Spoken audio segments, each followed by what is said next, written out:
Ronald Clark O'Bryan, better known as the Candyman or the man who ruined Halloween, was convicted of killing his 8-year-old son Timothy on Halloween 1974 with potassium cyanide-laced Pixy Stix in order to claim life insurance money. On October 31, 1974, O'Bryan and a neighbor took their 4 children trick-or-treating in Pasadena, Texas. After visiting a home where the occupant failed to answer the door, the children grew impatient and ran ahead to the next home while O'Bryan stayed behind. He eventually caught up with the group and produced 5 Pixy Stix. At the end of the evening, O'Bryan gave 2 of the sticks to his neighbor's 2 children and 1 to each of his own children. Upon returning home, O'Bryan gave the 5th piece of candy to a 10-year-old boy whom he recognized from his church. Before bed, Timothy O'Bryan asked to eat some of the candy he collected. Choosing the Pixy Stix, Timothy was unable to get the powdered candy out of the straw, so Ronald O'Bryan helped him loosen the powder. After tasting the candy, Timothy complained that it tasted bitter, so O'Bryan gave him some Kool-Aid to wash away the taste. Timothy immediately began to complain that his stomach hurt and ran to the bathroom where he began vomiting and convulsing.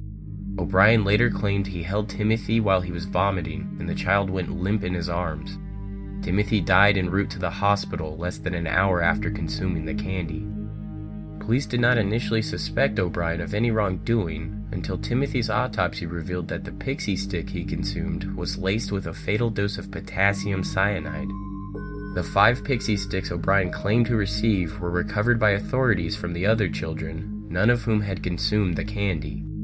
All 5 of the Pixy Stix had been opened with the top 2 inches refilled with cyanide powder and were resealed with a staple. According to a pathologist who tested the Pixy Stix, the candy consumed by Timothy contained enough cyanide to kill 2 adults, while the other 4 candies contained dosages that could kill 3 to 4 adults. O'Bryan initially told police that he could not remember which house he got the Pixy Stix from. Police became suspicious of his excuses because O'Bryan and his neighbor had only taken their children to homes on 2 streets because it had been raining. Their suspicions increased after learning none of the homes the group had visited had handed out Pixy Stix. After walking the neighborhood with police 3 times, O'Bryan led them to the home that the group visited but whose occupant did not answer the door. O'Bryan claimed that he visited the home before catching up with the group. He said the owner of the home did not turn the lights on, but cracked the door and handed him 5 Pixy Stix.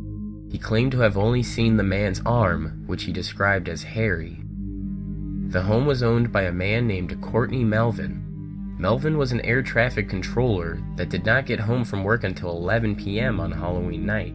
Police ruled Melvin out as a suspect when nearly 200 people confirmed that Melvin was in fact at work. As their investigation furthered, police learned that Ronald O'Bryan was $100,000 in debt. In the 10 years preceding the crime, O'Bryan held 21 jobs. At the time of his arrest, he was suspected of theft at his job at the Texas State Optical and was close to being fired. His car was about to be repossessed, had defaulted on several bank loans, and had already lost his house. Police discovered that O'Bryan had taken out life insurance policies on his children in the months preceding Timothy's death. In January 1974, he had taken out $10,000 life insurance policies on both his children. 1 month before Timothy's death, O'Bryan took out an additional $20,000 policy on both children, despite the objections of his life insurance agency. In the days preceding Timothy's death, O'Bryan had taken out yet another $20,000 policy on each child. O'Bryan's wife maintained that she did not know about the insurance policies on her children's lives. Police also learned that on the morning after Timothy's death, O'Bryan had called his insurance company to inquire about collecting the policies he had taken out on his son. Suspicions further increased after it was discovered that O'Bryan had attempted to buy cyanide from a chemical supply store shortly before Halloween. Although police never discovered when or where O'Bryan bought the poison, he was indicted for 1 count of capital murder and 4 counts of attempted murder. He was arrested on November 5, 1974, and entered a plea of not guilty to all 5 counts. O'Bryan's trial began in Houston on May 5, 1975. During the trial, A chemist who was acquainted with O'Bryan testified that in the summer of 1973, O'Bryan contacted him asking about cyanide and how much would be fatal.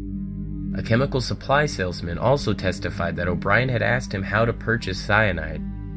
Friends and co-workers testified that in the months before Timothy's death, O'Bryan showed an unusual interest in cyanide and spoke about how much it would take to kill a person. O'Bryan's sister-in-law and brother-in-law testified that on the day of Timothy's funeral, he spoke of using the money from Timothy's insurance policy to take a long vacation and buy other items. On June 3, 1975, a jury took 46 minutes to find O'Bryan guilty of capital murder and 4 counts of attempted murder. The jury took 71 minutes to sentence him to death. Shortly after he was convicted, his wife filed for divorce. She later remarried, and her new husband adopted her daughter Elizabeth. According to Reverend Carol Pickett, a former chaplain who worked for the Texas Department of Criminal Justice, O'Bryan was shunned and despised by his fellow death row inmates for killing a child and was absolutely friendless. The inmates reportedly petitioned to have an organized demonstration on O'Bryan's execution date to express their hatred of him. O'Bryan's first execution date was set for August 8, 1980. His attorney successfully petitioned for a stay of execution. A second date was scheduled for May 25, 1982. The date was also postponed. Judge Michael McSpadden scheduled a third execution date for October 31, 1982, the anniversary of the crime, and he offered to personally drive O'Bryan to the death chamber. It was to be the first time Texas executed an inmate by lethal injection. The Supreme Court delayed the date yet again to give O'Bryan a chance to pursue an appeal to seek a new trial. A fourth date was scheduled for March 31, 1984. O'Bryan's lawyer sought a fourth stay on the basis that lethal injection was a cruel and unusual punishment. On March 28th, a federal judge rejected the request. On March 31, 1984, Ronald O'Bryan was executed by lethal injection. During the execution, the crowd of 300 demonstrators gathered outside the prison began to cheer while some yelled "trick or treat." Others showered anti-death penalty demonstrators with candy.